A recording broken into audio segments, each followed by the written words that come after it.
ଅଧିକାଂଶ ଲୋକେ ରୋଷେଇ ଘରେ ରାନ୍ଧିବା ସମୟରେ ରସୁଣର ବ୍ୟବହାର କରିଥାନ୍ତି।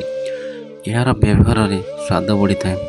ତାହା ସହ ଏହା ଆମ ସ୍ୱାସ୍ଥ୍ୟ ପାଇଁ ଲାଭଦାୟକ ଅଟେ। ଏମିତି ମନାଯାଏ ଯେ କି ଯେଉଁ ବ୍ୟକ୍ତି ସକାଳ ସମୟରେ ଖାଲି ପେଟରେ ରସୁଣର ସେବନ କରେ ତାହାର ପେଟ ସହ ଜନିତ ସବୁ ସମସ୍ୟା ଦୂର ହୋଇଯାଇଥାଏ। ଏହାର ଭିତର ଗରମ ହୋଇଥିବାରୁ ଏହାକୁ ଥଣ୍ଡା ଦିନରେ ସେବନ କରିବା ପସନ୍ଦ କରନ୍ତି। ଏମିତିକି ଆପଣଙ୍କୁ କହିଦେବୁ କି ରସୁଣ ସମସ୍ତଙ୍କୁ ସେବନ ପାଇଁ ଫାଇଦାଦାୟକ ହୋଇନଥାଏ। ଏହା ଜୀବନ ପ୍ରତି ବିପଦ ସୃଷ୍ଟି କରିପାରେ। ଆଜି ଆମେ ଆପଣଙ୍କୁ କହିବାକୁ ଯାଉଛୁ କି ରସୁଣ କେଉଁ ପରିସ୍ଥିତିରେ ଲାଭକାରୀ ହୋଇନଥାଏ ଓ ଏହାର ସେବନ କେବେ ବି କରିବା ଉଚିତ ନୁହେଁ। ଏହି ସମୟରେ ଯଦି ଆପଣ ରସୁଣ ଖାଆନ୍ତି ତେବେ ଏହା ଦ୍ୱାରା ଆପଣଙ୍କର ଜୀବନ ମଧ୍ୟ ଚାଲିଯାଇପାରେ। ସେଥିପାଇଁ ଭିଡ଼ିଓକୁ ଲାଷ୍ଟ ପର୍ଯ୍ୟନ୍ତ ଦେଖିବା ପାଇଁ ଆପଣମାନଙ୍କୁ ଅନୁରୋଧ। ତା ପୂର୍ବରୁ ଏହି ଭିଡ଼ିଓକୁ ଗୋଟେ ଲାଇକ୍ କରିଦିଅନ୍ତୁ। ତେବେ ସମ୍ପୂର୍ଣ୍ଣ ବିଷୟ ଆରମ୍ଭ କରିବା ପୂର୍ବରୁ ଯଦି ଆପଣମାନେ ଆମ ଚ୍ୟାନେଲକୁ ସବସ୍କ୍ରାଇବ୍ କରିନାହାନ୍ତି ତାହେଲେ ତଳେ ଥିବା ନାଲି କଲରର ସବସ୍କ୍ରାଇବ୍ ବଟନକୁ କ୍ଲିକ୍ କରି ସବସ୍କ୍ରାଇବ୍ କରିନିଅନ୍ତୁ ଏବଂ ପାଖରେ ଥିବା ବେଲ୍ ଆଇକନକୁ ମଧ୍ୟ ପ୍ରେସ୍ କରିଦିଅନ୍ତୁ, ଯାହାଫଳରେ କି ଆମେ ଡେଲି ଅପଲୋଡ଼ କରୁଥିବା ସମସ୍ତ ଭିଡ଼ିଓର ନୋଟିଫିକେସନ୍ ଆପଣ ସର୍ବପ୍ରଥମେ ପାଇପାରିବେ। ଆପଣମାନେ ଗୋଟେ ବିଷୟରେ ଧ୍ୟାନ ସହ ଶୁଣନ୍ତୁ।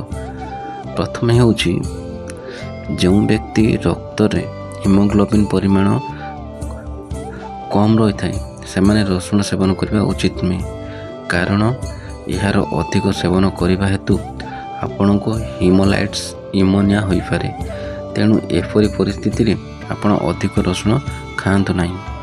ସେକେଣ୍ଡରେ, ଯେଉଁ ଲୋକଙ୍କୁ ରକ୍ତଚାପର ସମସ୍ୟା ଅଛି ସେମାନେ ରସୁଣର ବ୍ୟବହାର କମ୍ କରିବା ଉଚିତ କିମ୍ବା କରିବା ଉଚିତ ନୁହେଁ, କାରଣ ରସୁଣ ବ୍ଲଡ଼ ପ୍ରେସରକୁ କମ୍ କରିଥାଏ ଏବଂ ଲୋ ବ୍ଲଡ଼ ପ୍ରେସରରେ ବ୍ୟକ୍ତିଙ୍କର ଜୀବନ ଯାଇପାରେ। ଥାର୍ଡ଼ରେ ହେଉଛି ଯଦି କେଉଁ ମହିଳା ଗର୍ଭନିରୋଧକ ବଟିକା ସେବନ କରୁଛନ୍ତି ରସୁଣ ଅଧିକ ସେବନ କରନ୍ତୁ ନାହିଁ। ରସୁଣ ଓ ଗର୍ଭନିରୋଧକ ବଟିକା ମିଶାଇ ଖାଇଲେ ଶରୀର ଅଧିକ ଗରମ ହୋଇଯାଏ, ତାହା ଶରୀର ପାଇଁ ହାନିକାରକ ଅଟେ। ଫୋର୍ଥରେ, ପ୍ରେଗନେନ୍ସି ସମୟରେ ଗର୍ଭବତୀ ମହିଳା ରସୁଣ ଅଧିକ ସେବନ କରିବା ଉଚିତ ନୁହେଁ।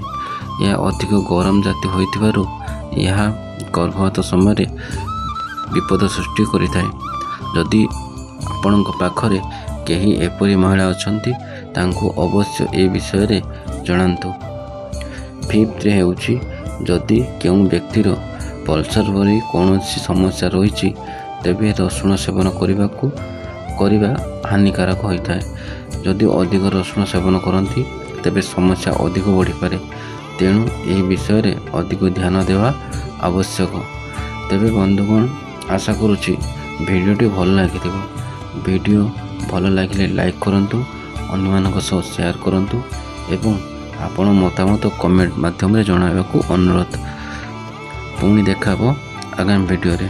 ସେ ପର୍ଯ୍ୟନ୍ତ ରହୁଛି। ଜୟ ଜଗନ୍ନାଥ।